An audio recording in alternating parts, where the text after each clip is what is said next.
nutrition, the extract, all things are the same. So we are the first one to have this technology. Purely Malaysian technology. Yes. So we can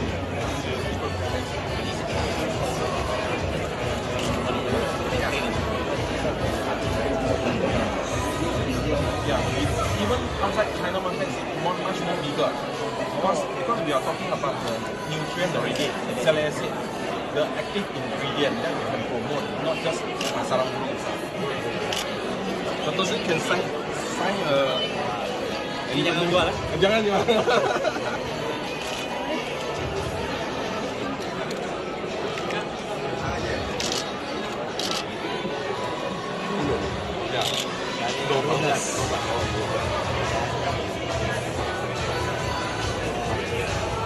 Thank you.